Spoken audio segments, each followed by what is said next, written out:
nós vimos a questão alimentar dessas moléculas, essas biomoléculas, né? Nós vimos carboidratos, né? Reserva e fonte de energia, função estrutural, nos mamíferos formando aqueles polissacarídeos complexos, como as proteoglicanas, que vão formar o tecido conjuntivo, vão formar os líquidos sinoviais. Vimos os aminoácidos, são os principais constituintes, são os precursores, cuja principal função é a formação de proteína. Triacilglicerol, nossa reserva principal de energia, nossa fonte de energia. Vimos que existem dois tipos de ácidos graxos que compõem essa reserva. Tem os essenciais e os não essenciais. Os essenciais são aqueles que nós não formamos. Quem são eles? São os poliinsaturados. Nós não formamos nenhuma dupla além do carbono 9, ou seja, nós podemos formar até aqui. Daí, então, nós temos que ingerir óleos vegetais que contêm essas duplas, para então depois o corpo conseguir alongar esses ácidos graxos, formar ácidos graxos maiores poliinsaturados. Só que esses mesmos alimentos, essas mesmas substâncias, quando processadas, processamento que eu quero dizer não é processamento industrial, mas o processamento doméstico, gera substâncias tóxicas. Uma delas, quando você mistura aminoácido com lipídio, ou carboidrato com aminoácido, gera uma substância chamada acrilamida. A acrilamida ela é neurotóxica e acumula-se com o tempo. Só que carboidrato e aminoácido, carboidrato, lipídio e aminoácido. Repara que tem que ter um grupo amino aqui, ó. Então, o aminoácido tem que estar presente. Onde é que você tem os três simultaneamente?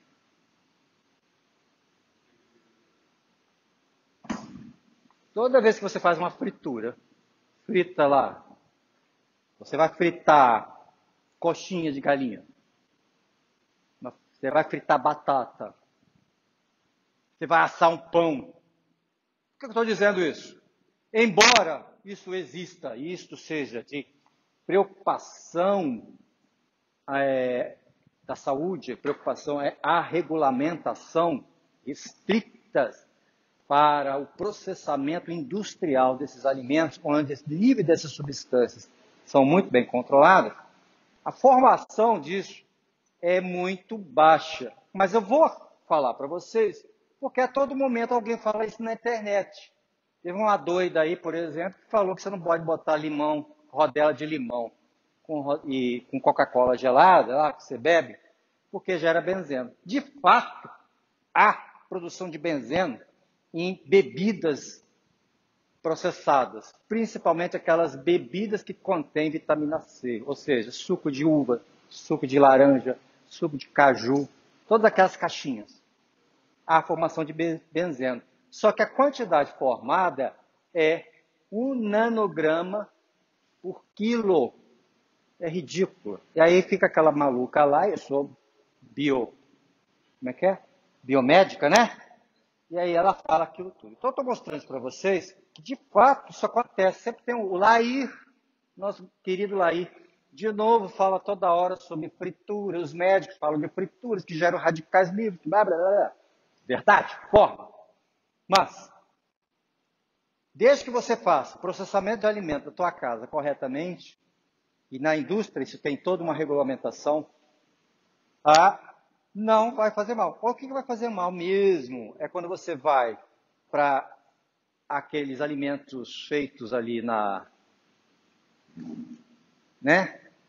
É a fritura ali do barzinho da esquina, o salgadinho feito caseiro que frita, refrita. Aí sim, você tem acúmulo sucessivo de substâncias tóxicas. Vamos ver. Primeira coisa, quando você então cozinha Quando você assa, quando você frita alguma coisa que contém carboidrato, a primeira coisa que faz é o aminoácido a asparagina, é o principal aminoácido gerador de acrilamida, reage então com açúcar. Repara só, quando você assa o pão, qual é o principal açúcar, qual é o principal carboidrato no pão que tem? Amido. Amido é um polímero de glicose. Quando você assa primeiramente, antes de assar, você deixa o quê? Levedar, fermentar, né?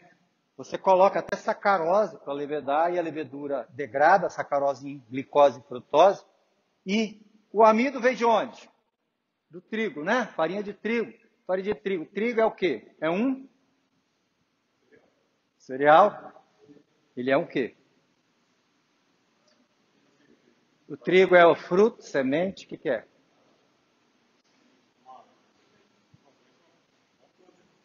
Mas o trigo é uma semente ou é um fruto? É fruto. É fruto. Só que o amido está dentro da semente que está dentro do trigo, né? E toda semente, a semente, ela é a semente, dentro da semente tem a plântula germinada já, tem um embrião de planta. A gente chama de embrião de plântula. Plântula, que é o bebezinho da planta. Então tem um embrião. Então tem uma enzima, a amilase, pronta para degradar o amido, para gerar glicose para a plantinha que vai germinar. Então, aquela amilase, quando você deixa levedar, ela também hidrolisa o amido do trigo. Então, forma alguma coisa de glicose. E a glicose, então, quando você assa, coloca lá no forno a 230 graus, vai, então, gerar a acrilamida. Então, eu não devo comer pão? Bem, há quanto tempo a humanidade come pão? Né? Desde que existe. E não se tem caso nenhum de reportado de pessoas que morreram. Será que a senilidade das pessoas é por conta de a acrilamida que vai acumulando ao longo dos anos? Não se sabe. Digo isso então, mais uma vez, reforço isso para que vocês, quando ouvirem pessoas falando essas coisas, de fato isso acontece, mas não é assim da maneira. Você vai morrer de câncer se você comer batata frita. Você vai morrer de câncer se você comer pão toda hora. Mentira, isso não vai acontecer. Tá? Essas substâncias, então, são formadas. Ou seja, toda vez que você processa alimento na tua casa, você faz um churrasco, você assa, você cozinha, substâncias tóxicas são formadas. Não tem jeito. O lipídio. Aqui está mostrando a reação completa, tá vendo? Asparagina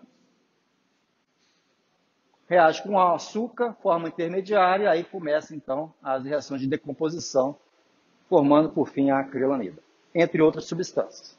Tá? E aí o lipídio. Bem, lipídio, outra coisa que eu botei um slide, cacei um slide, depois acabei aceitando esse slide.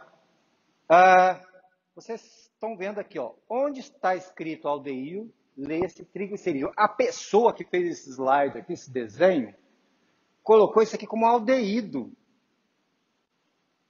Tá vendo? Por isso vocês têm que saber o que é aldeído, o que é acetona, o que é ácido carboxílico. Quer ver uma pessoa, coloca uma barbaridade dessa e fala aqui, aldeído. Não tem aldeído nenhum aqui. Isso aqui é um monacilglicerol, é um ácido graxo e o glicerol. O que acontece?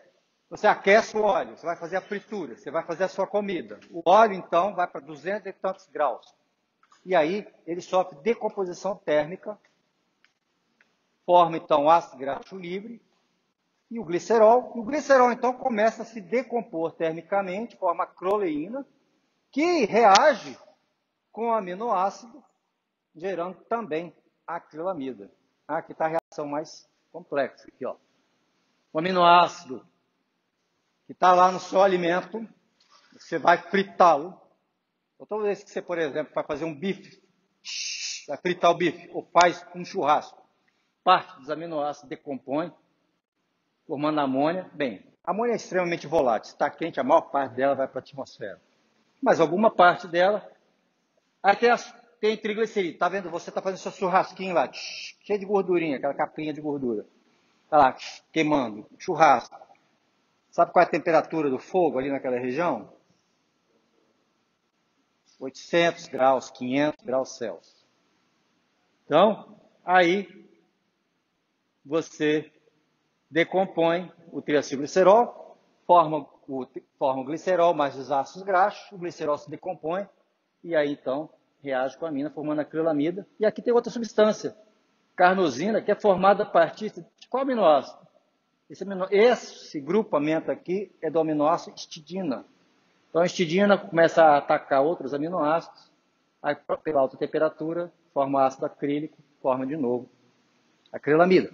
Ou seja, não tem jeito. Você, quando faz um processamento doméstico, tá? Você gera radicais livres, e aí, quando alguém falar, quando você faz frituras, blá, blá, blá, você gera substâncias tóxicas. Ah, e eu uso air fryer, professor. Eu uso air fryer. Air fryer, não tem gordura. Bem, aí você bota a batata lá, bota no air fryer. Air fryer é ar quente, 200 graus. Batata tem aminoácido, querido. Tem carboidrato e aminoácido. Vai formar acrilamida do mesmo jeito. Então, seria mais saudável porque você não usa e reusa. Por que as pessoas fazem? Ela usa o triacilglicerol, essas substâncias todas ficam lá dissolvidas e vão se acumulando. Então, cada vez que você utiliza o óleo, vai só aumentando o número de porcarias que tem lá dentro. Né? O correto seria o quê? Usar uma vez e jogar fora. Ou se eu usar somente a quantidade necessária para fazer aquele alimento. Que aí você vai fazer, vai usar e vai se alimentar. Hã? A batata do Marechal? A batata do McDonald's, do Bob's, aquelas batatinhas que vai lá frita. A não ser que seja óleo saturado. Então seria óleo de coco ou gordura. Por isso que algumas pessoas, entre ele o nosso querido, fala para usar gordura de porco. Gordura de porco é saturada. A saturada, ela na fritura, gera menos radicais livres e peróxidos e substâncias tóxicas do que os insaturados. Então, os óleos insaturados, né, os poliinsaturados, eles devem ser usados para formar em alimentos crus, alimentos frios, perdão, sem aquecimento. Já ouviu falar que não se pode ferver, aquecer a azeitona, né? Que azeitona? O azeite. Já ouviram falar disso? Já ouviram falar ou não? Presta atenção aqui. Tem gente que fala que não pode fritar azeite. Usar o azeite para fritar. Porque estraga o azeite, não sei o quê. Por quê? Na verdade, você não deveria, em frituras, não deveria usar nenhum óleo que contém ácido graxo insaturado. Deveria usar, então, gorduras. Gorduras vegetais, qual é? O óleo de coco, mas aí você vai pagar o seu fígado, o seu baço, os seus olhos para fazer uma fritura, porque, de repente, o óleo de coco ficou extremamente caro. Quando eu era criança, o óleo de coco você vendia em lata, assim, e era barato. Hoje está caro. E virou moda. Ou então banho de porco. Você vai lá e usa, né? Qual é o problema da banha do porco? É o colesterol. O que acontece, então, nos insaturados? Quando você coloca, então, um óleo insaturado, vai fazer a fritura, aquilo vai para altíssima temperatura, 200 graus, 180 graus, e aí começa a haver uma reação em cadeia de geração de radicais livres. Você coloca o alimento lá, a alta temperatura começa a ver a lísia, quebra molecular, principalmente na questão da ligação dupla. E aí, quando você coloca o alimento contém água, a água, então, naquela temperatura, gera o radical hidroxila e inicia um processo, então, de propagação de reação, de formação de radicais livres e forma substâncias tóxicas, aí forma acetona e outras substâncias. E aqui, formação de furanos. Aqui também pode formar furano a partir de açúcares e ácidos graxos saturados. furano também pode ser tóxico em alta concentração.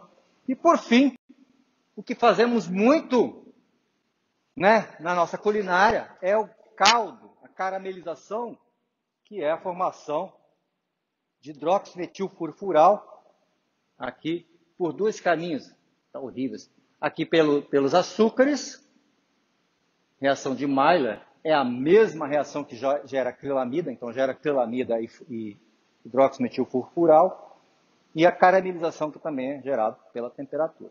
Então são essas coisas que acontecem quando você se alimenta. E aí, por fim, e o óleo? O óleo, quando você vai refinar o óleo, surge coisas tóxicas, né? Tem química, não tem química, blá, blá, blá, blá, blá. Bem, aqui está como é que é a produção de óleo. O óleo bruto, você tem a degomagem, você coloca então ácido cítrico fosfórico com íon cloreto de sódio, pode ser, neutraliza com base, hidroxódio, hidróxido de potássio, isso a 90 graus. Aqui que começam os problemas. Quando você, então, vem o branqueamento, aí começam os problemas, é branqueamento. Só que se alguém pegar um óleo desse aqui, que está aqui, e trouxer para cá, ninguém vai comprar, porque ele vai estar todo turvo. E depois, a retirada, a desodorização, que é também em alta temperatura, onde você tira os ácidos graxos de pequeno tamanho, voláteis, que são exatamente aqueles que vão dar o mau cheiro, cheiro de ranço. Tá? Então, não tem jeito, meu gente. Ou vamos comer alimentos crus, in natura mesmo, ou se nós vamos comer alimentos, mesmo na sua casa, tem geração de alguma substância tóxica, mas o fato é que a quantidade gerada é muito baixa. Ninguém precisa ficar aqui preocupado com a quantidade de acrilamida que existe na sua batata frita, porque ninguém vai morrer por causa disso, porque é muito pouco. Só se você comer toneladas de batata frita diariamente. Entendeu?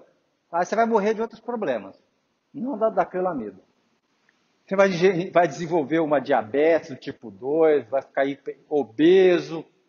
Entendeu? Então, para você comer esse tipo de alimento e ter uma quantidade de acrilamida que te faça mal, você vai ter outros males, primeiro, oriundos do excesso de lipídios ou de carboidratos que você está ingerindo.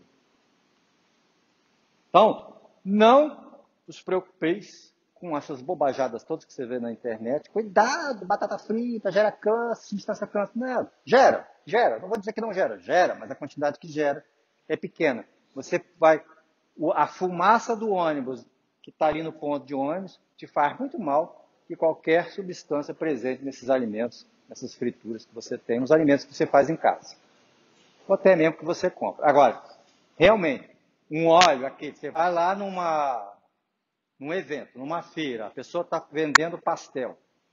Pastel com caldo de cana, bom, né? Bom acompanhamento. Aí você olha aquele óleo, tá preto. Aí não dá. Ali tem de tudo. Tem carvão, tem todo tipo de substâncias tóxicas. Entendeu? Aí não dá. Se ao menos ela mudasse o óleo, se a pessoa mudasse o óleo, né? Então não dá. Vamos agora falar de esteroides, então. Nós falamos de esteroides, comecei a falar de esteroides. Nosso esteroide maior, quem é o?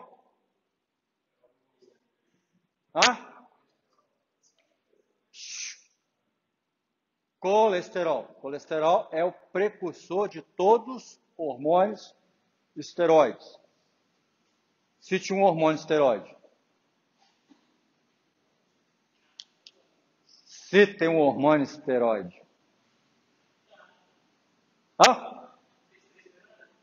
Testosterona.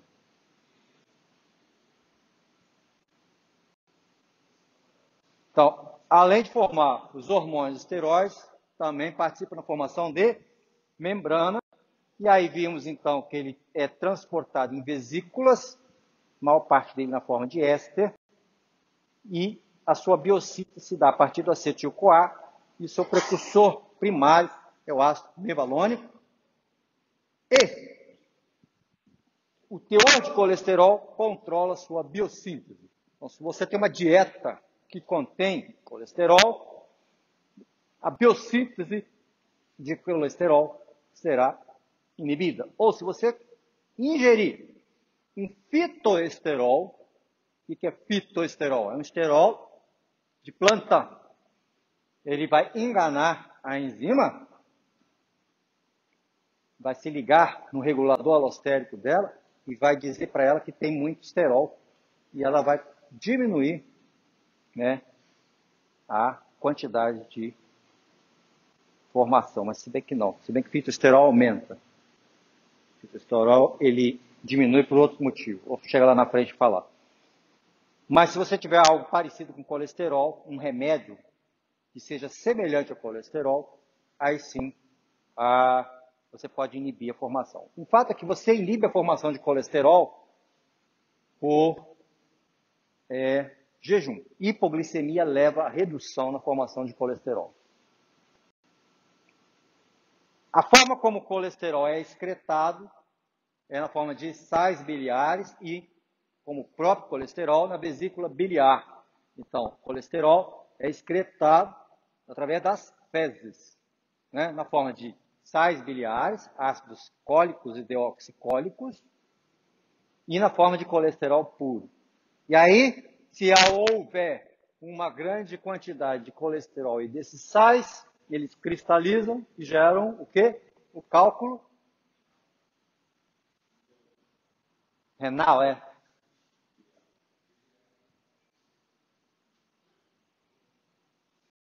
As vesículas transportadoras são 4.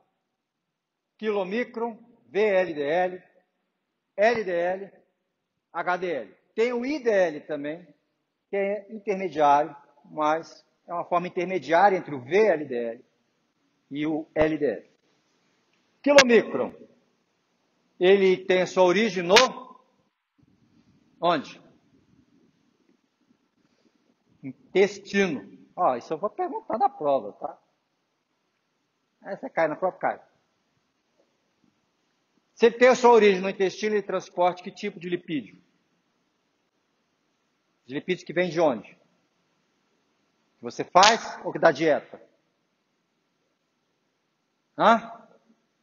Entendi? Não entendi nada. Claro que não.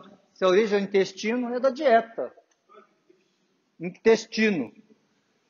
VLDL transporta triacilglicerol endógeno, aqueles que foram sintetizados pelo próprio fígado. LDL, função transporte de colesterol do fígado para os outros tecidos extrahepáticos. HDL, transporta colesterol externo, extrahepático para o fígado, faz o que? A limpeza. Ele é responsável pela retirada de colesterol que estão por aí, seja no LDL, seja em placas aterômicas. Ok? Então, aqui a composição deles. Quilomicron, mas quase todo ele é de triacilglicerol. Aí ele passeia pelo corpo. Como é que é? Né? Ele sai do intestino, é lançado no sistema linfático. O sistema linfático ele desemboca na veia cava. A veia cava entra no coração, joga o sangue para o coração distribui para o corpo pelo sistema, pela veia aorta, pela artéria aorta. E assim, a lipase capilar vai degradando o triacilglicerol dos quilomicrons, até que o quilomicron encontra o fígado. O fígado, então, endocita as vesículas. Sabe o que é endocitar? É tipo fagocitar. Vai lá e faz uma endocitose. Né? Envolve e faz uma vesícula fagocítica. E devora e degrada toda a vesícula. Aí, junta o que sobrou do quilomicron mais o excesso de alimento que você ingeriu, ou seja, excesso de carboidrato, excesso de aminoácidos, e os próprios triacilglicerol que você... você ingeriu, não. ou seja, G vem do quilomicro. Né? Então, o excesso de carboidrato, o excesso de aminoácidos são todos convertidos em lipídio, em triacilglicerol, e aí eles são reempacotados agora no VLDL. VLDL então é lançado na corrente sanguínea. Na corrente sanguínea, de novo, ele tem uma proteína que ativa as lipases capilares. As lipases capilares então degradam os triacilglicerol e absorvem o ácido graxo. O glicerol volta para o fígado para recompor novos triacilglicerol, se você tiver em hiperglicemia, ou para gliconeogênese, se você tiver em hipoglicemia. E aí, formar glicose. Aí,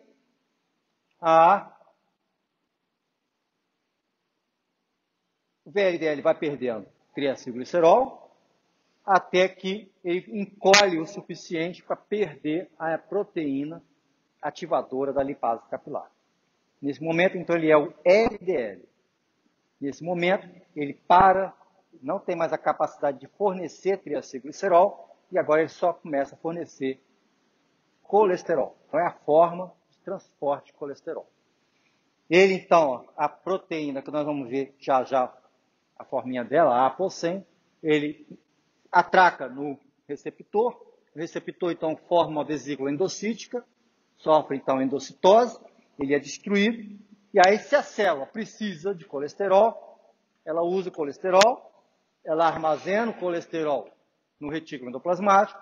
Se ela não precisar, ela não ressintetiza o receptor. O receptor, normalmente, ele sobrevive à vesícula endocítica, mas aí alguns são destruídos. Quando a célula tem colesterol suficiente, ela para de sintetizar, ela vai diminuindo o número de receptores, até que chega um momento que ela para. Aí, isso acontece também com o fígado, que é o principal regulador. Repare que o fígado ele regula tudo, regula a glicemia, regula a colesteremia e regula o corpo.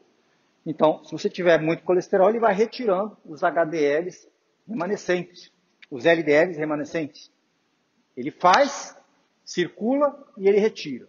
Faz, circula e retira. Porque, eu falei, a apoCEM, ela pode sofrer dano oxidativo. E uma vez ela sofrendo esse dano oxidativo, ela perde a habilidade de atracar no receptor e aí ela fica circulando.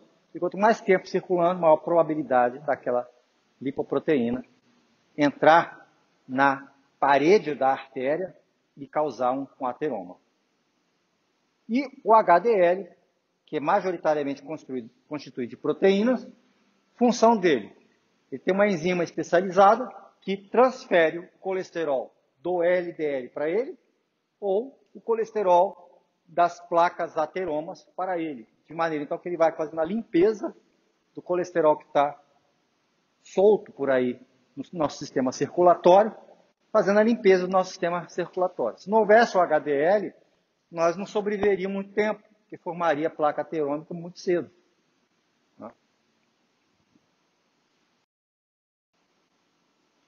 Então, aqui o quilomicro, nós paramos aqui, então, aqui está o quilomicro com as apolipoproteínas, a casca de fosfolipídio para dar solubilidade, e o colesterol aqui no meio, na forma de acilcolesterol.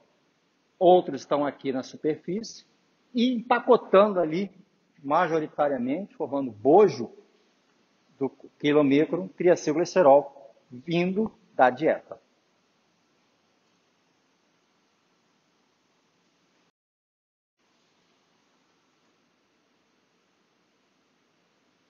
O LDL, o VLDL, ele sai lá do fígado, grandão assim. Tá vendo essa tripinha verde, vermelha aqui? Essa é a apoCEM, essa é a proteína que atraca no receptor. À medida que vai perdendo a lipídio, triacilglicerol, até que chega um momento que ele perde essas unidades aqui, ele não mais é capaz de fornecer triacilglicerol, torna-se o LDL. E, por fim, o HDL. E o DIN aqui, que faz o caminho inverso do triacilglicerol. Tá? Comparação aqui. Repare que aqui ó, é ApoB100 e aqui é a ApoA1. Todas as lipoproteínas que têm a ApoB são aterogêneas. A ApoA não é. Então a HDL não é aterogêneo. Já o LDL, VLDL, e o ILDL e até mesmo o quilomicro pode ser. Quando você faz exame de sangue, faz em jejum, você não tem quilomicro. Ou teria muito pouco. Né? Eles dosam o colesterol total, dosam o HDL. Como você está em jejum, supõe que o quilomicro seja zero, e a diferença, então, é o LDL. Eles não dosam individualmente, não. Eles dosam total, uma vesícula, e por diferença dosa a outra. Se vocês olharem lá, é assim. Se você quiser que dose, você pode até fazer. Há um procedimento de dosar diferentes lipoproteínas, mas aí, ó, é mais caro. Aí os planos de saúde não vão pagar, não. Você vai ter que pagar com o seu dinheiro. Então, aqui nessa tabela, mostrando então as diferentes funções das diferentes proteínas. Então, você tem uma que é a responsável pela transferência de colesterol. A outra que é responsável pela ligação, a tracagem do LDL no receptor. Eu tenho que olhar para lá porque aqui é muito miúdo, eu não consigo ler não, tá? Tem que tirar. E aí você tem, então, das quilomicros, VLDL e HDL, você tem, então, as lipases, uma que ativa, outra que inibe. E aí uma terceira, que é a ApoE, que ativa, inicia o processo de limpeza, de retirada da VLDL do quilomicron remanescente, aqueles que ficam sobrevivendo durante o período de circulação. Tá? Então, mostrando então como é que é feita a absorção de LDL. Tá aqui, ó.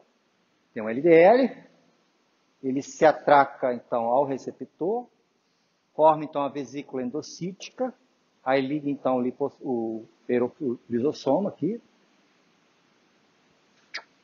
aí os receptores eles saem, são resgatados, voltam para a membrana plasmática, só que esse resgate não é 100%, então algum é perdido.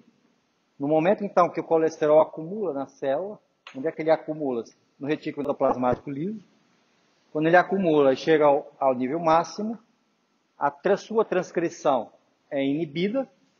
Então, à medida que esse ciclo vai se repetindo, o número de receptores vai caindo e ela vai diminuindo a taxa de absorção, de forma até que chega no estado estacionário, equilibra a quantidade de colesterol que entra e a quantidade de colesterol que é usado.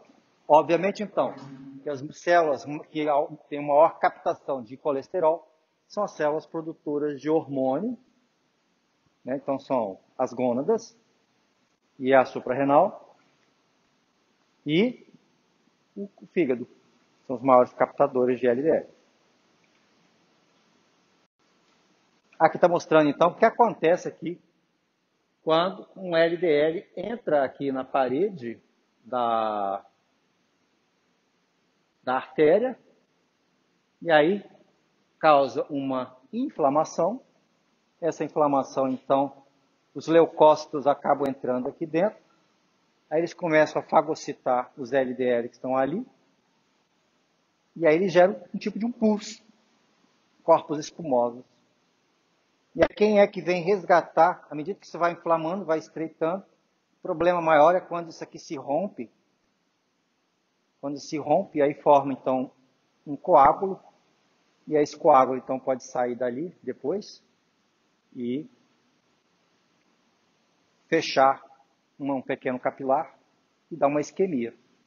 Se for no cérebro, isquemia cerebral, o pessoal chama de AVC, isquêmico. Se for no coração, você vai ter um infarto. Aí nesses dois casos você pode morrer. Se for numa perna, você pode ter uma trombose, uma isquemia na perna, você pode perder a perna.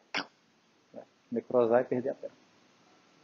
Então, o LDL, o HDL que vem aqui e limpar isso aqui. Daqueles trombos. Aí o sangue não chega até a extremidade da perna, por exemplo. E aí você pode ter necrose do tecido, ele morre. Hã? Pode.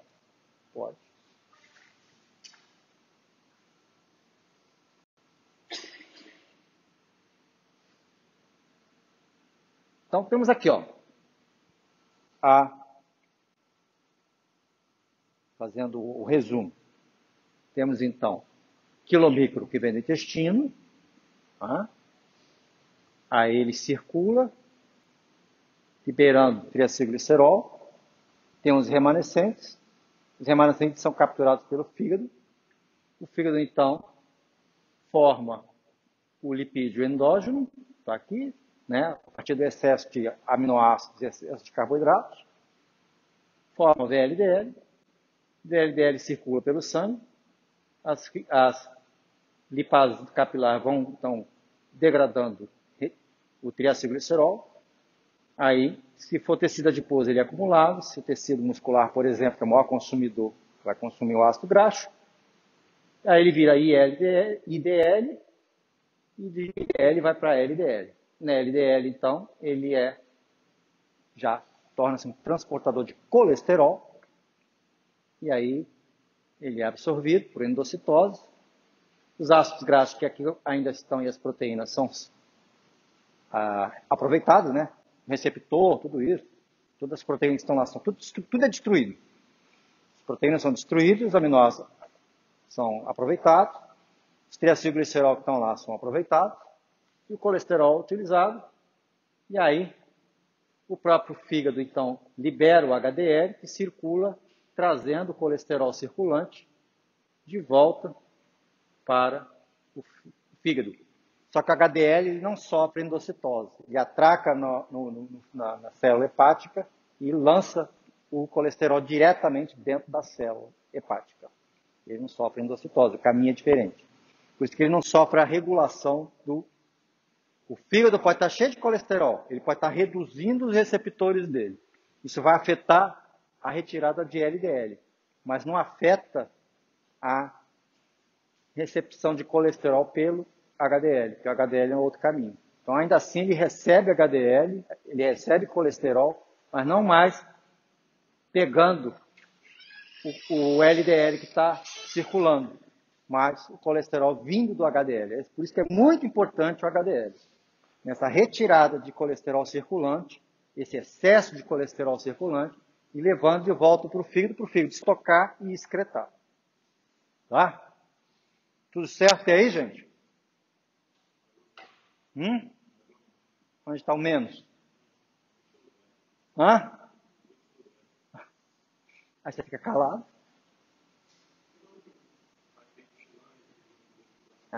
Cochilou. Tá bom, você desculpa. Os hormônios esteroides. Primeiro hormônio esteroide que vamos falar é a vitamina D. A vitamina D, hoje em dia fala-se muito da importância da vitamina D, e a primeira importância que a gente fala é do crescimento, né? A metabolismo do cálcio. Vitamina D é sintetizada na nossa pele, seu início começa na pele, através de uma reação fotoquímica iniciada pela radiação ultravioleta, UVB. Radiação UVB, UVA, não UVB. Repara aqui, existe uma fotólise da radiação ultravioleta. Você deve tomar sol sem proteção para que haja biossíntese de vitamina D. Um dos problemas atuais é o excesso de uso de bloqueador solar. As pessoas estão usando muito bloqueador solar por medo de pegar câncer e estão tendo carência de vitamina D. Aí desenvolve outros problemas.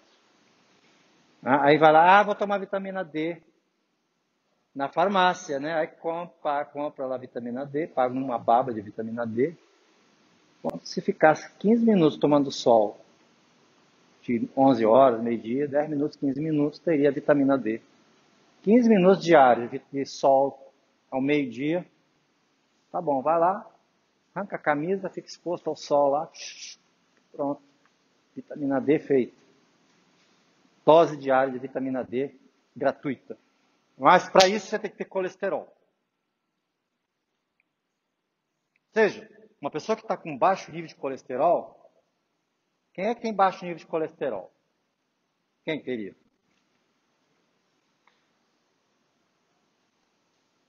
Quem seria? Vamos chegar lá na frente, vou responder essa pergunta. Existe uma classe de pessoas que tem uma tendência de ficar com nível de colesterol tão baixo, que vai afetar negativamente a saúde dela. E ela está achando que está fazendo uma dieta saudável. Hã?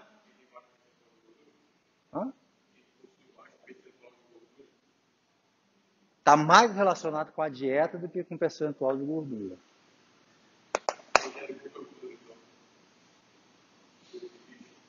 Vamos chegar lá, vamos lá. Chega lá. Ingerir pouca gordura. Mas... Outros hormônios são os hormônios então, sexuais, testosterona, estradiol e as cortisonas. Cortisol, aldosterona. E aqui nós temos aqui os anti-inflamatórios. Esses dois aqui estão relacionados com o metabolismo de glicose e metabolismo de sais, e ao mesmo tempo com resposta imunológica. As cortisonas, elas regulam a resposta imunológica, elas suprimem. Tanto é que quando você tem uma alergia muito acentuada, você toma cortisona. Uma doença autoimune, você toma cortisona. O problema, se vocês repararem aqui, ó, a estrutura molecular de todos eles são muito semelhantes. Isso quer dizer, então, que se qualquer um deles tiver uma concentração muito alta, eles vão interferir na ação dos demais. Eles vão fazer aquele tipo de inibição competitiva que eu falei. Eles são muito semelhantes, vão ligar em receptores que não deveriam ligar, mas ligam porque estão em concentração muito elevada. Desta maneira, então, toda vez que você tem concentração elevada de qualquer um desses hormônios, eles ligarão em locais, em receptores que eles não deveriam ligar e vão ter consequências com isso. Quer dizer, vai impedir que o hormônio correto ligue lá. Vão dar efeitos colaterais. Hã? Qual? Testosterona. Hã? Testosterona é um hormônio sexual. Qual a função dela? Dele? Fazer você ser o que você é. Características sexuais masculinas. Tá? Características sexuais masculinas não são só as características externas, mas internas. Constituição muscular, constituição óssea, a forma e a estrutura do corpo, a forma e a estrutura do cérebro e as suas habilidades. A habilidade cerebral de um homem é diferente da mulher. A mesma coisa aqui. Estradiol. Estradiol feminino. Só que todos temos uma quantidade de testosterona e de estradiol. Todos.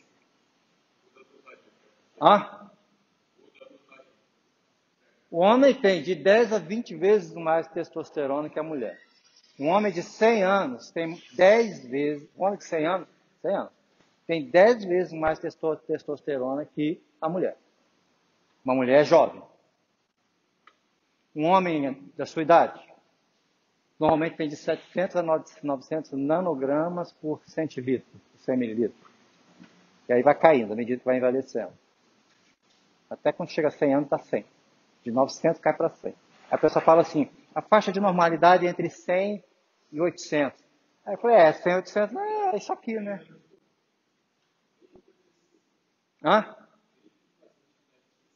atividade física aumenta, mas é temporário. Você tem queda. À medida que você vai envelhecendo, vai caindo. Você faz atividade física, você aumenta, induz a formação. Quando você faz atividade física, e mais, o homem quando faz atividade física, Ele tem uma elevação no nível de testosterona, tem uma resposta imediata, uma elevação significativa do nível de testosterona. A mulher não. Hã? É o cérebro. Você está fazendo exercício, está impondo estresse, ele dá uma ordem na hipófise, a hipófise dá aumenta o hormônio luteinizante, o hormônio luteinizante manda o testículo formar mais testosterona. É rápido. É durante a atividade física. Aí acabou a atividade física e começa a cair de novo. Né? Mas aí, como você está sempre fazendo, sobe, desce, você sempre está expondo o corpo a nível mais elevado de testosterona. Isso favorece a manutenção das características sexuais masculinas, da força, virilidade, tudo isso.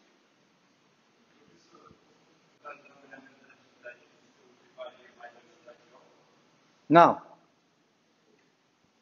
Estradiol não tem. Estradiol tem outra função na mulher, então. Porque quem vai dar o hormônio relacionado com força e virilidade é a testosterona, não é o estradiol. Cortisol, né? Então, cortisol é na glândula adrenal. Então, o cortisol regula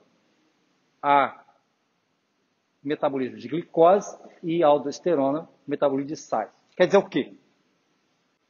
Não sei se vocês já leram, quando você toma cortisona, um dos efeitos colaterais, perda de massa muscular. Por que isso? Porque aumenta o consumo de glicose. Como aumenta o consumo de glicose, também aumenta a proteólise, porque os aminoácidos são precursores de glicose. Vai aumentar a gliconeogênese. E a aldosterona, ela regula excretar os sais. Ou seja, aumentando a aldosterona, aumenta a retenção de sais, por conseguinte, aumenta a retenção de líquidos. Por isso, quando você toma cortisonas em níveis elevados, tomando remédio, acaba interferindo no papel da aldosterona e aí você tem retenção de sais e retenção de líquidos. Aí a pessoa fica um pouco inchada. Oi?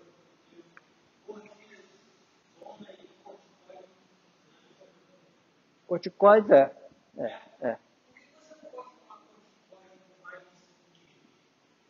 Porque os corticoides, eles inibem a resposta imunológica.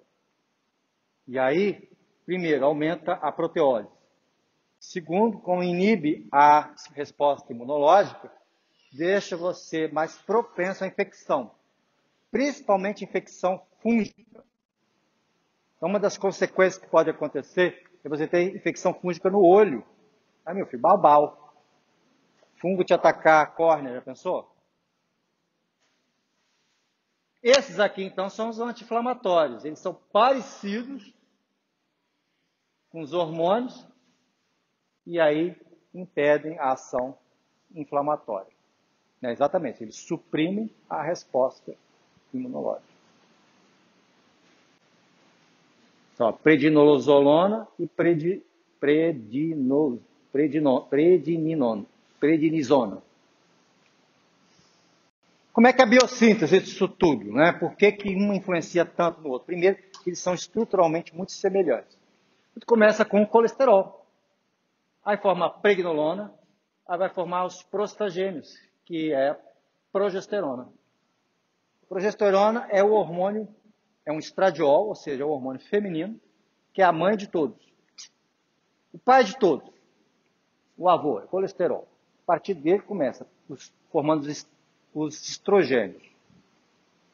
Pregnolona, progesterona. Um vegetal que forma um esteroide muito parecido com progesterona, sabe qual é? Soja. A soja forma um hormônio muito parecido com a progesterona. O que acontece? Níveis elevados causam infertilidade na fêmea e causam incapacitação no macho. Ou seja, ele perde interesse, a fêmea perde interesse no macho e o macho perde interesse na fêmea, além de ficar incapaz, ou seja, broxa. Aí, a planta não pode sair correndo. Então, o que ela faz? Produz venenos para matar ou para incapacitar o predador dela. Então, ela faz isso, ela diminui, então, dessa maneira, a população do predador dela, que é o herbívoro. Consequência. Quando você come óleo de soja, você está comendo esse esteroide.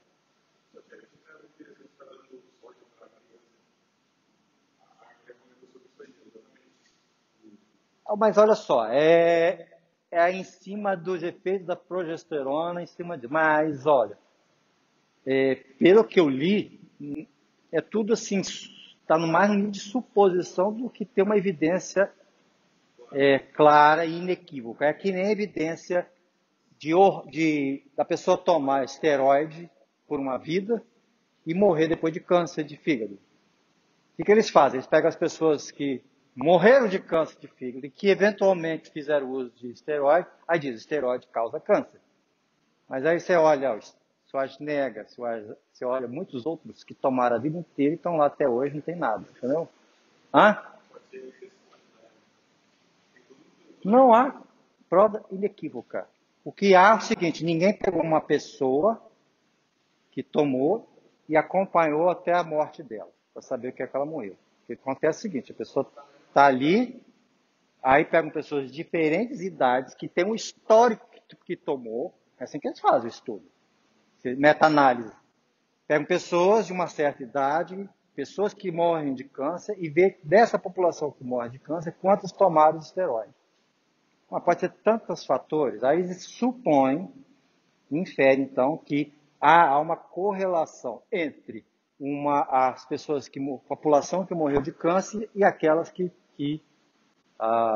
tomaram esteroide. Da mesma maneira, eles pegam um grupo de pessoas que tomaram esteroide e quantas dessas foram para a prisão, comeram um ato criminoso. Desse tanto, um índice tanto tomou. E aí eles fazem uma certa correlação. Mas, um estudo pegando que a pessoa que está tomando e toma durante a vida dela, e quantas dessas pessoas desenvolvem câncer inequivocamente por conta do hormônio esteroide, não tem. Não tem. Há suposições. Tá? Aí, então, você tem a formação da progesterona. A partir da progesterona, forma testosterona.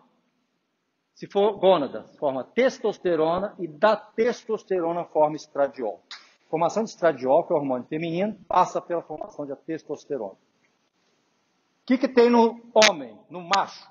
Todo macho tem. Nós temos enzimas periféricas chamadas aromatase. A aromatase, então, transforma a testosterona em estradiol. Ok? Conclusão. Se a pessoa que era para desenvolver características de um macho, homem, se por um acaso os receptores de testosterona dele estiverem defeituosos, a testosterona dele vai virar estradiol. E estradiol vai induzir, então, a diferenciação daquele feto em fêmea. Será, então, uma fêmea. Nascerá fêmea. Nascerá uma fêmea, mas não com ovário e útero. Uma fêmea com testículo internalizado. Aí vai chegar na adolescência, terá que fazer cirurgia para retirar aquele testículo internalizado, senão vai virar um câncer. Se for a glândula adrenal, ela vai formar, então, os mineralocorticoides, né, a aldosterona, e os glicocorticoides, cortisol. Tá aqui. Tá? Oi.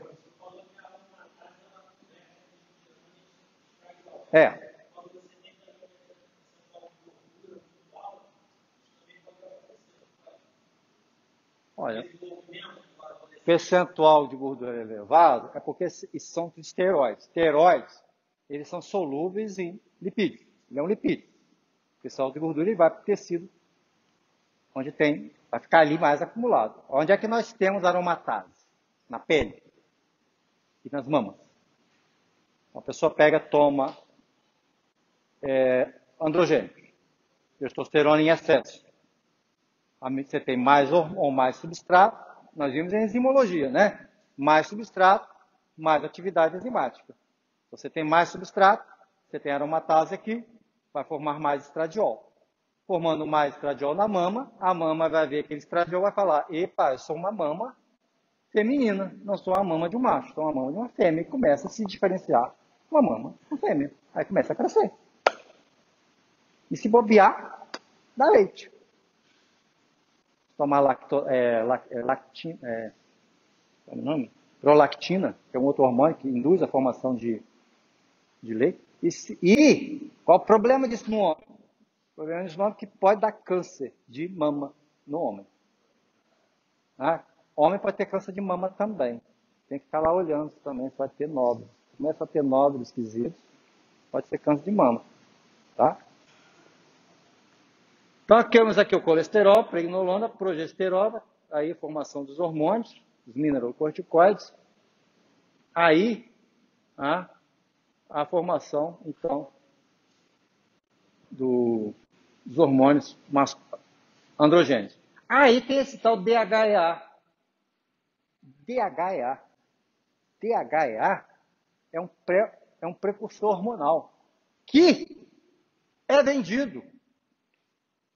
Não sei como é que está a Anvisa, como é que se a Anvisa permite ou não permite, qual é a regulação no Brasil do DHEA.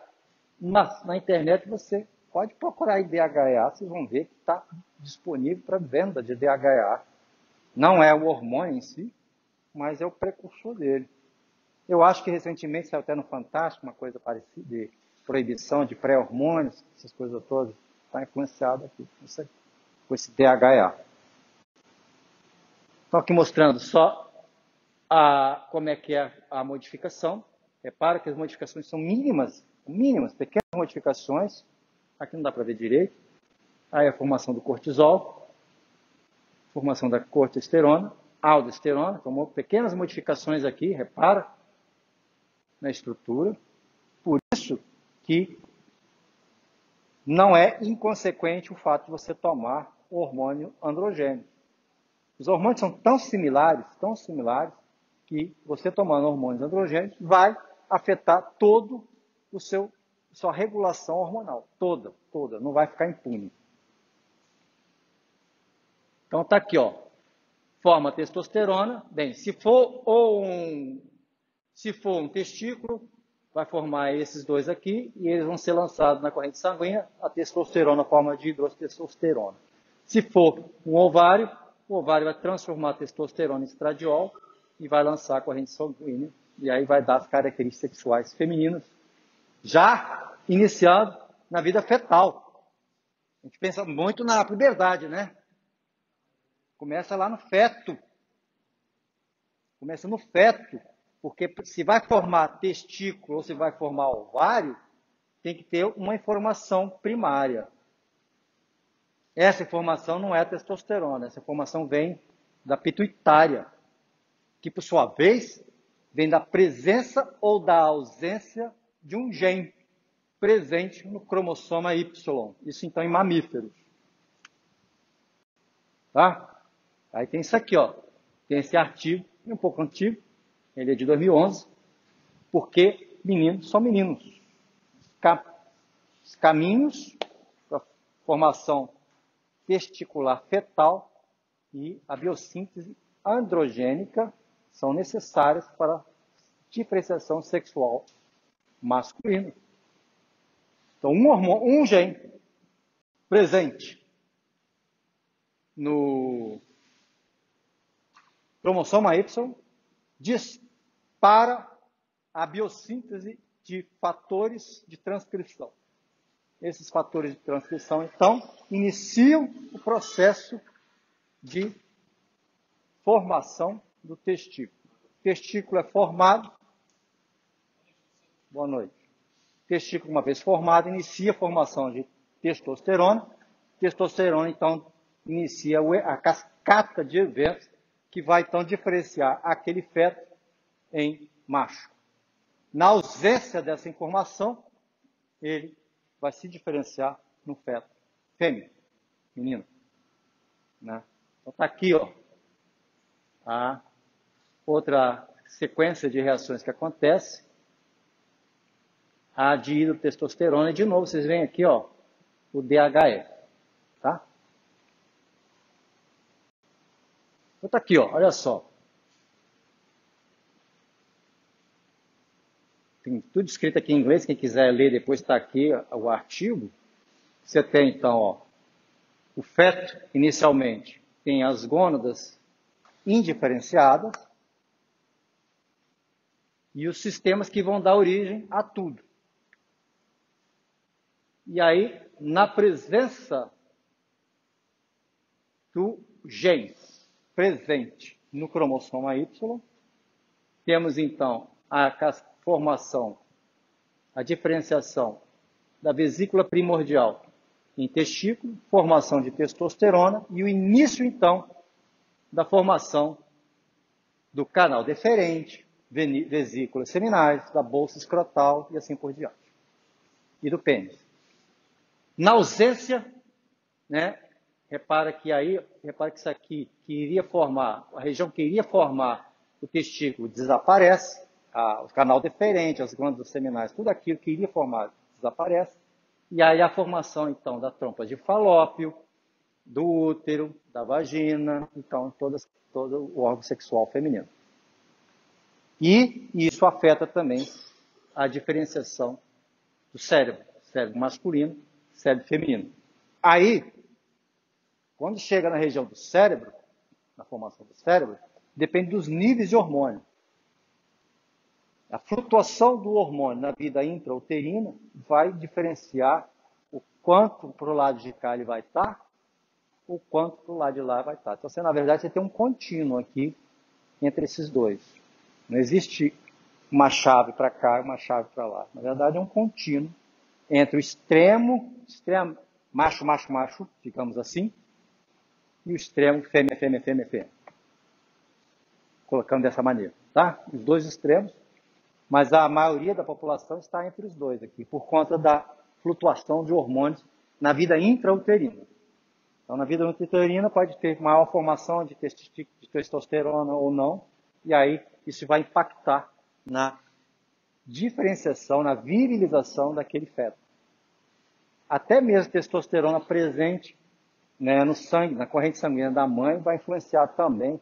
Por exemplo, se foi para o ramo para formar uma menina, uma garotinha, e aí o nível de testosterona presente ali, a flutuação também, dependendo da época em que tem esse pico, essa queda, vai ter um reflexo na diferenciação, na formação desse feto, dessa criança. Uma dos sinais de nível de testosterona que temos é esses dois dedos aqui. O dedo indicador e o dedo anular. Esse dedo é menor que este dedo nos homens. Nas mulheres, eles são iguais. Ou muito iguais. Ou seja, nos homens a diferença é muito maior que nas mulheres. As mulheres são quase iguais. Quanto maior a diferença, maior o nível de hormônio. O anular maior que o... esse aqui é maior que esse. Na mulher, eles são quase iguais. Tem todo um estudo que tenta relacionar isso com a orientação sexual e outras coisas mais. Outra característica de virilização, ou seja, aumento do nível de testosterona, é esse osso aqui, que está presente nos homens e ausente nas mulheres. Esse aqui. Então, esse aqui é outro marcador.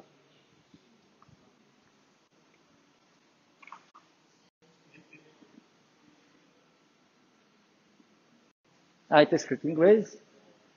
Aí, a importância da testosterona na nossa vida, né, dos hormônios na nossa vida. Vocês não fiquem chateados comigo se eu falar só de testosterona. Eu passei horas buscando na internet para achar sobre os hormônios femininos, os estrogênios. Infelizmente, não tem a mesma taxa de publicação de estrogênio do que tem de testosterona, de androgênio. Aí vocês culpem os cientistas da área. Eu bem que busquei. Se vocês acharem e me falarem, agradecerei muito. Né? Hã? Como?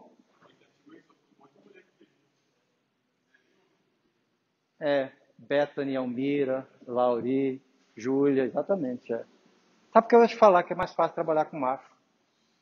Por que é mais fácil trabalhar com macho? Porque não tem um ciclo menstrual. A fêmea você tem que pegar todo mundo, botar no mesmo ciclo menstrual, é mais complicado. Então eles botam tudo macho. Mas aqui, mas eles estão trabalhando com mulher, menopausa. Então estão mostrando a importância da testosterona na menopausa. Né? Então, o que acontece é que os níveis de testosterona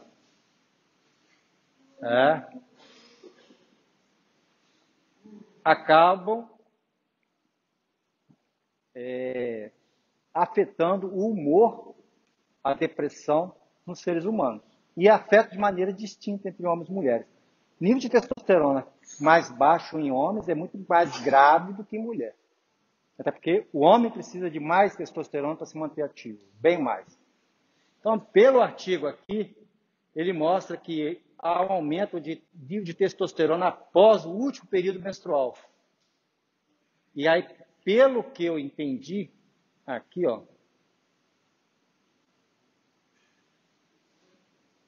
a elevação do nível de testosterona a estradiol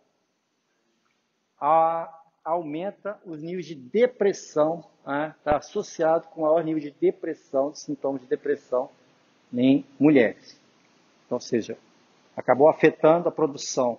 Ela está em ciclo menstrual, cai o nível de estradiol muito mais do que cai o nível de testosterona.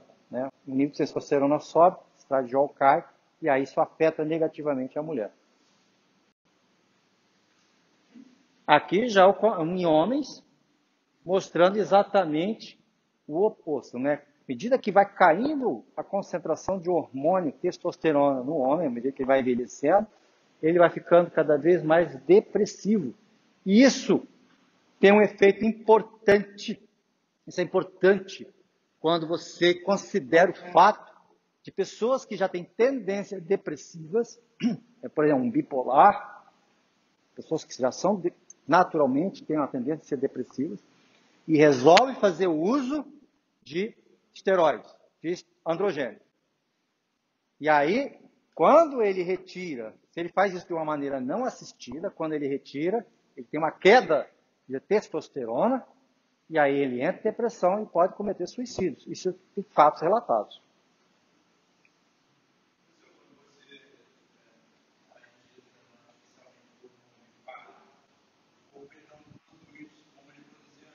Ele cai. Demora. Você deve fazer sistema de pirâmide. Você sobe e desce. Pirâmide. Sistema de pirâmide. Você sobe, entra no máximo, depois vai descendo até tirar. Porque à medida que você vai aumentando, você vai inibindo a produção endógena. Depois você vai retirando, vai diminuindo, e aí vai estimulando o corpo a produzir.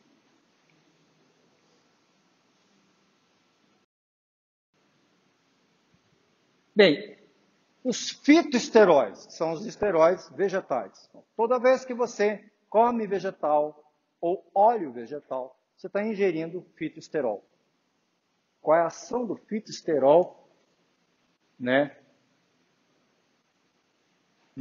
sobre o colesterol?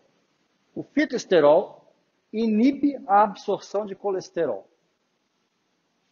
Então, ele vai inibir tanto a absorção de colesterol de alguma fonte animal que você está ingerindo, quanto a própria reabsorção. Por conta disso, ele aumenta a biossíntese de colesterol. Mas como a maior parte do colesterol que nós temos vem da dieta, do dieta animal, dos animais que nós ingerimos, né? Então você acaba tendo uma E outra coisa, aumenta também a excreta, a taxa de excreta. Ou seja, você inibe a entrada, você até estimula a biossíntese, mas a quantidade de biossíntese que tem não dá conta da quantidade que é excretada. No final, você tem queda na concentração de colesterol pelo indivíduo. E aí, o fitoesterol é usado, então, para tratamento de casos de hipercolesterolemia. Nesse caso aqui, a pessoa estava com hipocolesterolemia e aí caiu ainda muito mais. Ó. A pessoa já tinha pouco, tomou, ficou pior ainda a situação dela. Ficou com menos ainda. Para ver que, realmente, mesmo que a pessoa tenha baixo colesterol, está abaixo do normal, se ela tomar fitoesterol, ela fica mais baixo ainda. Agora, então, vamos lá. Que tipo de pessoa que poderia sofrer de hipocolesterolemia? E tem que tipo de comportamento alimentar? Pessoas que têm uma dieta vegetariana. A dieta vegetariana põe em risco a pessoa a ter uma hipocolesterolemia, porque ela está ingerindo vegetais, vegetal tem fitoesterol, ela ingere óleos vegetais, contém fitoesterol, ela não se alimenta de animal, ela não tem uma fonte exógena de colesterol. Tudo que ela tem é a fonte endógena de colesterol. Só que a taxa, olhar aqui, a taxa discreta de colesterol, você dificulta a absorção, tá? Você dificulta a absorção de colesterol, mas fitoesterol, ele tá vendo? Ele normalmente é isso aqui. O fitoesterol, ele dificulta a absorção, e aí você tem aqui, ó, tá vendo a setinha gordinha aqui? O fitoesterol aumenta, pode levar a um aumento na forma de formação de sais biliares, aumenta aqui, e aí então você aumenta a taxa de excreção, e aí você pode aumentar a biossíntese de colesterol, mas o que acontece? A quantidade que é formada não dá conta da quantidade que é excretada. Então tem uma queda na concentração de colesterol. Aí a pessoa vai ficar com hipocolesterolemia. Quem perguntou aí? Hipocolesterolemia, ela não vai formar hormônio de esteroides direito.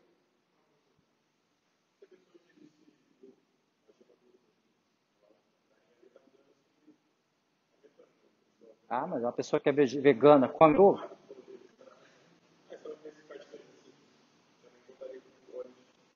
Castanha é óleo vegetal.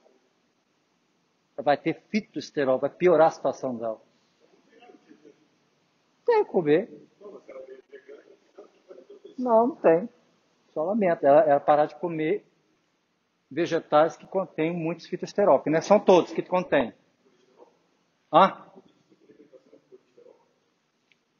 Ah, mas ele é vegano. Ué, vegano, por natureza, não tome nada que é de origem animal. Colesterol de origem animal. Ah? Nada de origem animal. Ué, onde é que ele vai tirar o colesterol? De um animal. De um animal. Animal, cara, animal. Qual é a salvação dessa pessoa? A salvação dessa pessoa é se alimentar de vegetais com baixo nível de fitoesterol. Então ela tem que prestar atenção. Então, além daquele problema que eu já disse quanto ao nível e a qualidade de proteínas, então além do problema de proteínas que essa pessoa tem que enfrentar, ela tem que levar em consideração o fitoesterol presente na alimentação dela. Porque as pessoas acham que tendo baixo colesterol está saudável.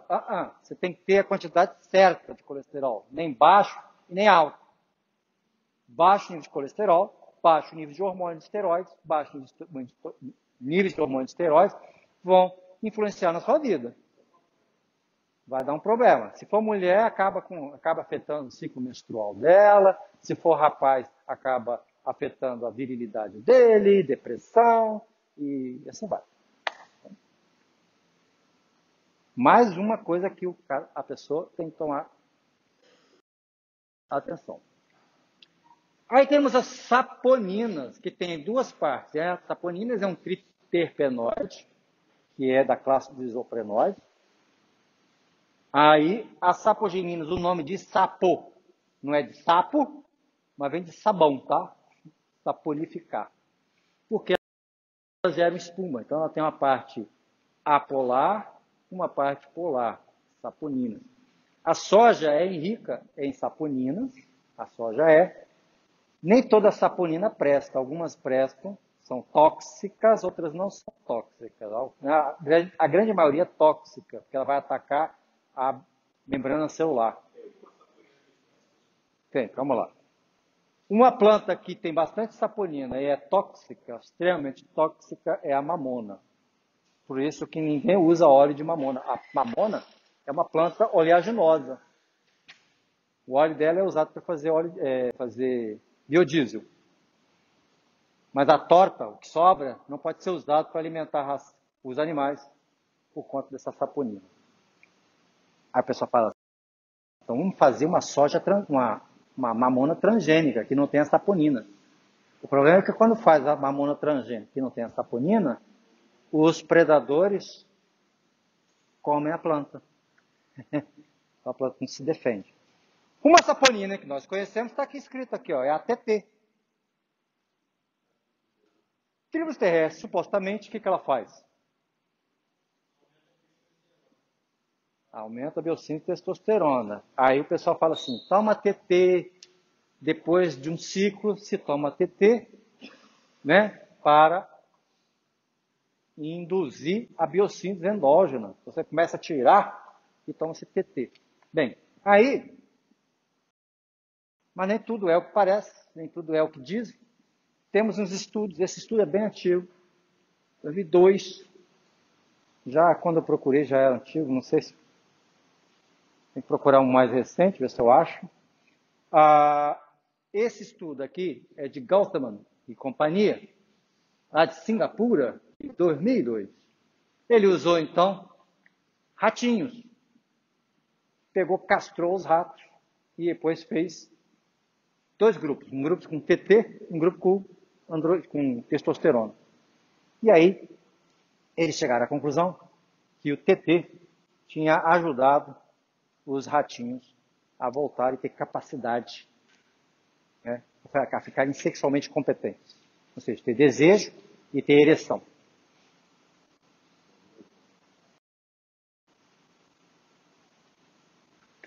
Já imagina se TT funcionar, você vai lá, castra a pessoa quimicamente, ele vai tomar TT, não adiantou nada, ele vai continuar sendo incapaz. Hã? Não, isso torna incapaz o cara, né? Não.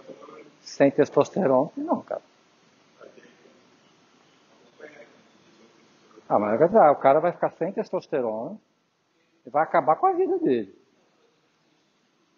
Não tem testosterona, não tem virilidade, tem dificuldade de ereção, não vai ter interesse. Hã? Só se ele tomar. Só se ele tomar. Mas aí a castração não adianta de nada se o cara ficar tomando testosterona. Entendeu? Só se você toma nível de testosterona aquele mínimo, só para o cara não se arrebentar todo, né? O resto da vida.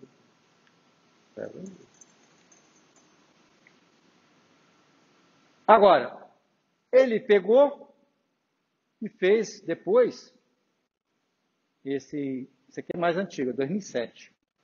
Ele antes tinha feito em primatas, coelhos e ratos. E aí, eles também acharam resultados positivos, ou seja, tribos terrestres teriam efeitos positivos, aqui no caso, na disfunção erétil. Ele fez o quê? De novo, ele castrou os bichinhos e depois deu dihidrotestosterona, testosterona, tá? E deu esse aqui, dihidroepiandrosterona, um sulfato, um análogo, e aí estudou, eles chegaram à conclusão que tem efeito, né, positivo, restaura a capacidade erétil, ou seja, a habilidade do macho. Só que aí fizeram esse grupinho aqui de Neikev e Mitev, da Bulgária, em 2005. Eles fizeram um estudo com homens jovens, chegaram à conclusão que não havia nada. Quer dizer, então, inclusive ele chega a criticar o trabalho anterior, do grupo anterior, dizendo que eles tinham feito algum controle incorreto. Enfim, até aqui, até esse ano aqui, 2020, 2002, 2005, 2007, a questão estava ainda em disputa. Né? Não sei como é que está hoje. Tem que procurar lá na internet de novo. Ah, sempre tem. Sim, você sempre. Isso é que a ciência é isso. Você tem alguém que defende uma hipótese e tem gente que defende outra hipótese e elas conflitam entre si e os estudos andam até que uma hipótese ganhe e a outra perde. Assim que é o mundo científico. Agora, quando você pega a hipótese contrária e diz que ela é negacionista, que ela está falando mentira, que ela é negacionista, que é anticientífico, anticientífico é quem diz que é anticientífico você tem uma visão contrária. Entendeu? Toda hipótese você tem a contraproposição. Você tem uma hipótese, tem hipóteses concorrentes. É o trabalho experimental que vai dizer quem é que está certo. Para isso tem que ter pesquisa e trabalho experimental. Não vai ser na base do grito, nem da censura, dizendo que você está errado, você é um negacionista, que você vai dizer que a coisa está certa. Infelizmente isso aconteceu, né? 2019, 2020. Nós vimos isso acontecer e acontece diariamente, né? Nega a teoria das mudanças climáticas para ver. Vê se você consegue publicar um artigo que desafia a visão corrente. Não publica. Não publica. Tá ponto final. Eles não publicam. Não, você está errado, não é assim, acabou. É que tá.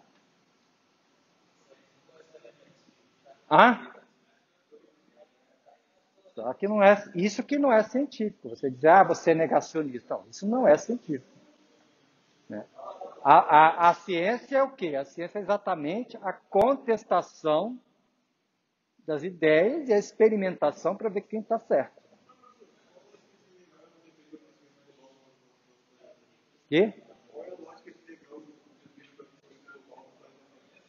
Não é negar é negar como é explicado, como é colocado. Entendeu? As causas e como é colocado. Aquecimento global, mudança climática, aí eu viro para você e pergunto, quando nesse planeta o clima foi estável? Nunca. Está pronto.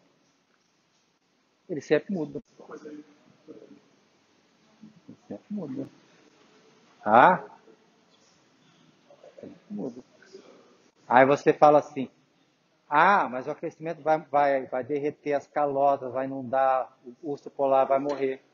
O problema do urso polar morreu, vai morrer mesmo. Ué.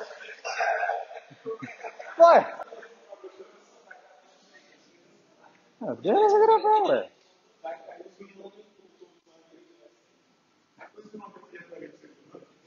Eu dito. Pode afetar? Vem cá, onde a nossa espécie surgiu? Em Serengeti. Você vai lá no Serengeti para ver que calor que aquele lugar é. É o inferno na Terra, tá? Lá mesmo tem uma fissura. O continente africano, naquela região, está se dividindo. Tem lava borbulhando ali. Aquilo é um calor do inferno. Mas o fato de ser... Groenlândia, sabe como é que é Groenlândia em inglês? Greenland, terra verde. Hoje já está coberta com quilômetros de gelo, mas aquilo já foi floresta.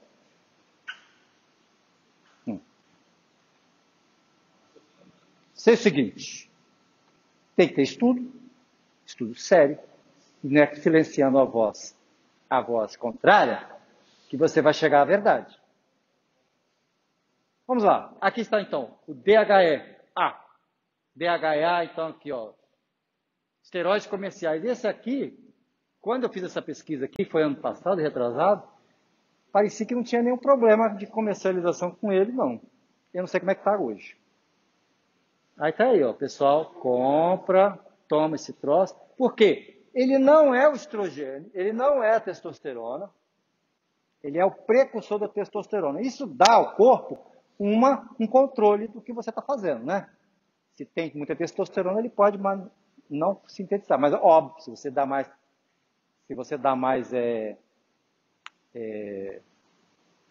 precursor, obviamente vai gerar mais testosterona. O que, afinal de contas, por que o pessoal gosta tanto de tomar estrogênio? Estrogênio não, androgênio, né? Qual é o porquê?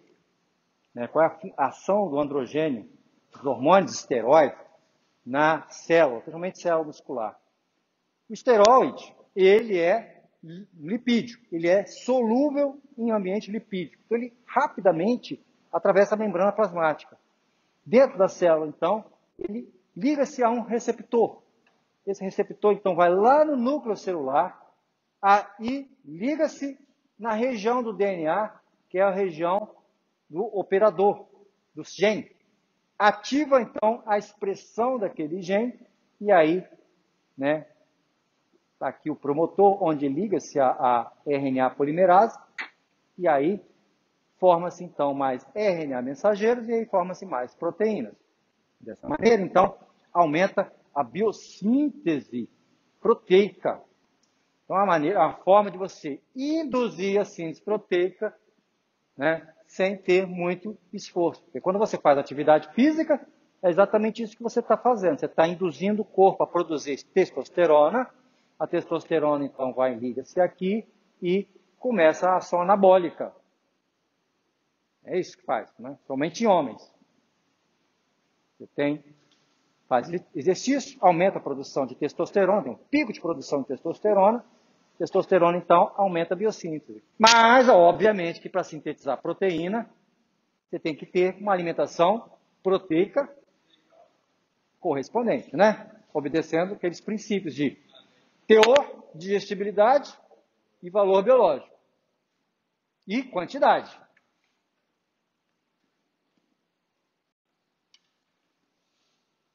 Então, quais são os efeitos anabólicos? Você tem a síntese proteica, massa e força muscular, que é consequência da síntese proteica. Aumenta o apetite, óbvio, você vai ter mais síntese proteica, aumenta o apetite.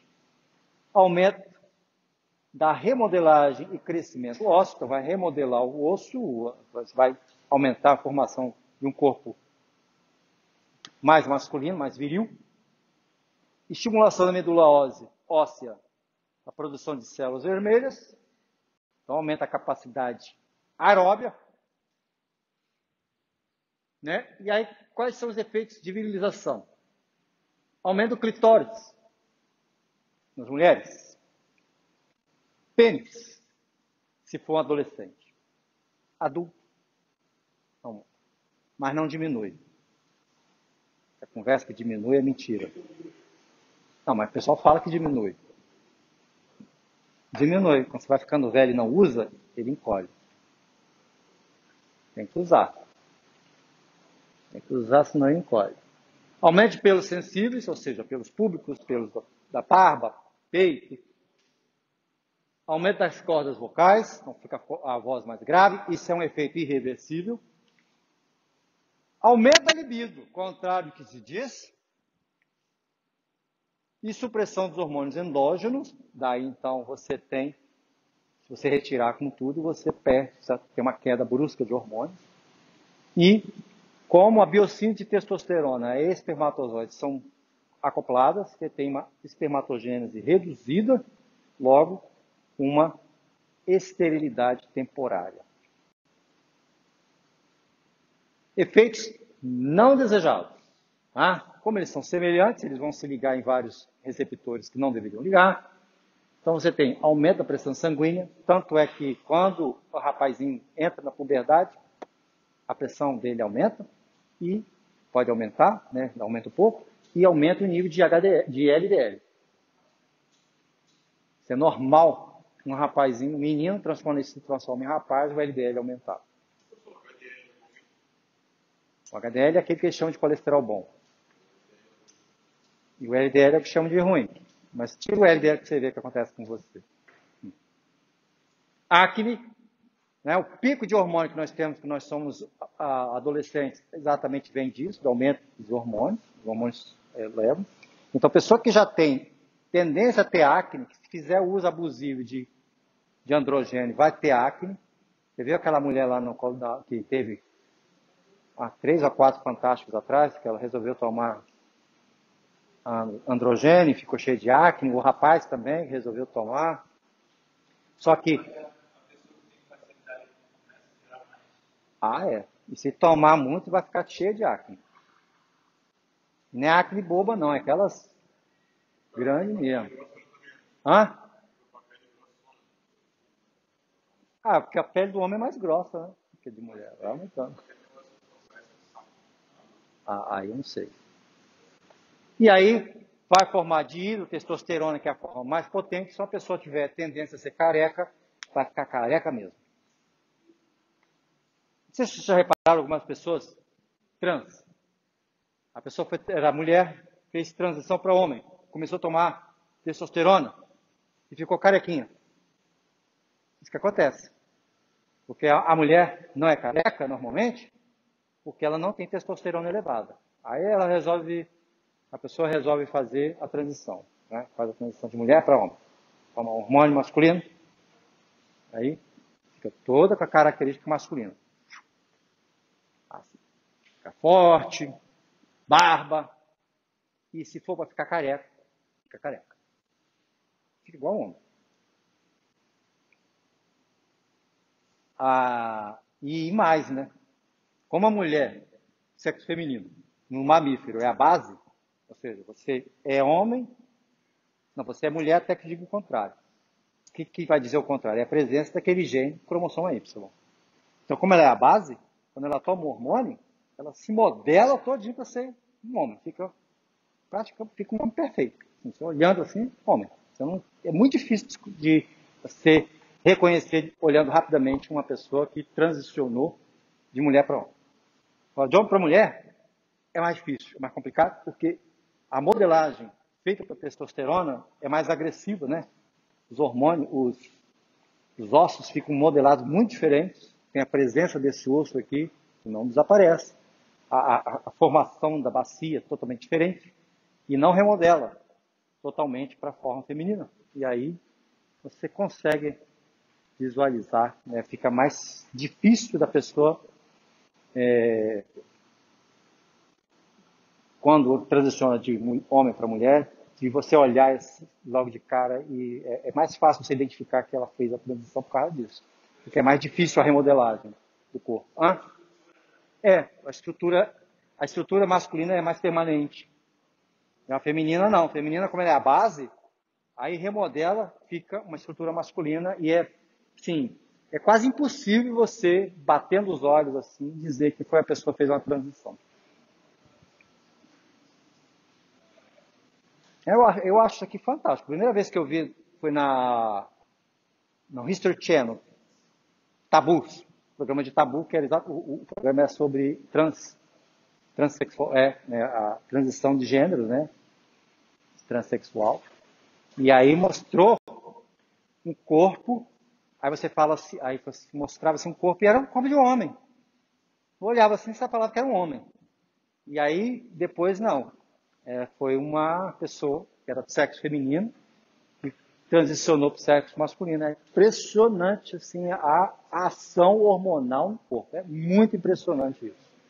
Assim, você olhar e ficar assim, nossa, como pode o hormônio, como ele tem ação sobre nós. É impressionante isso, mesmo já adulto. Hepatotoxicidade, esse é um problema sério. Você pode ter câncer, principalmente os orais. E aí, é aquilo que eu falei, não existe um estudo inequívoco, crescimento excessivo de gengiva, alteração do ventrículo esquerdo por conta do hormônio, aí o coração cresce não por conta da atividade física, mas por ação do hormônio, então ele fica meio que frágil, fica grande, mas fica frágil. Aí pode dar problemas de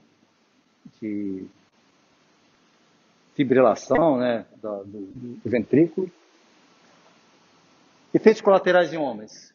Aginocomastia, por conta do aumento da estradiol, por conta da aromatase. Infertilidade temporária. Atrofia testicular. O testículo, então, encolhe, mas é temporário. É temporário a princípio, mas pode ser permanente. E mulheres? Crescimento de pelo, a voz fica grave, aí isso é permanente, não volta. O clitóris cresce e não encolhe mais, né? Pode até encolher um pouco depois. Mas... Ciclos menstruais variados e crescimento das unhas excessivo. Engraçado, isso aqui só acontece em mulher. Em adolescentes, você pode comprometer o crescimento, porque, né, se ele estiver crescendo e toma níveis muito elevados, fecha então os ossos aqui, a epífise, ela amadurece, né, e fecha, sela, aí para de crescer. Então, consequência da maturação acelerado do osso. Aí tem, se for um rapazinho, então vai aumentar a frequência e a duração das ereções. Desenvolvimento sexual precoce, então ele é muito novo, vai ficar com desenvolvimento precoce das características sexuais. Hipervirilização, entre elas, então, é o hipergonadismo, ou seja, vai crescer o falo, vai crescer o pênis demais. Muitos pelos e barba. Bem, aí também tem os seus usos médicos que vêm nesses casos. A pessoa tem alguns problemas na formação de sangue, né, de formação de células vermelhas, então estimulação da medula óssea. A pessoa não está crescendo, então o médico vai prescrever a quantidade correta de hormônio para a indução do crescimento. Aqui no caso, uma pessoa tem uma doença ou está ficando muito velha, então preservação da massa muscular, né? Então doenças degenerativas, a prescrição médica dificulta então a perda de massa óssea, massa muscular, principalmente então, digamos aqui, câncer e AIDS. Indução da puberdade masculina, o menino já tem 17 anos, 16 anos, ainda tem cara de garotinho, então toma hormônio. Controle seria método contraceptivo masculino, então, para induzir a esterilidade temporária. Reposição hormonal, né? Tanto quando você foi idoso, ou uma pessoa com problema de produção mesmo, de hormônio, e na dismorfia sexual. Ou seja, o que é isso? O problema de dismorfia sexual, quando uma criança nasce e não desenvolveu a gônada muito bem. A gônada dela está assim, mais ou menos. Não dá para diferir mesmo. Ele tem um micropênis e a formação do escroto não está bem feita. Então a pessoa olha e não sabe exatamente o que é. Se é um menino ou uma menina. Então aplica o hormônio. E aí, por exemplo, aí faz um estudo genético. Faz um estudo genético, vai lá, faz um mapeamento genético, vê que ele é menino, XY. E aí, então, você dá o hormônio, aí por que isso? Porque nos primeiros anos de vida, o pênis, ele cresce sob estímulo de hormônio. Então, menino pequenininho, assim, primeiros anos de vida. Aí tem um pênis muito pequeno, a gônada, a bolsa escrotal mal feita, e o pênis muito pequenininho. Então vai lá, dá testosterona, o médico prescreve testosterona, então o pênis dele cresce, a gônada cresce também, a formação correta da bolsa escrotal, e aí então ele começa a ter uma gônada, uma genitália bem característica, bem formada. Então você tem esse tratamento. Tá?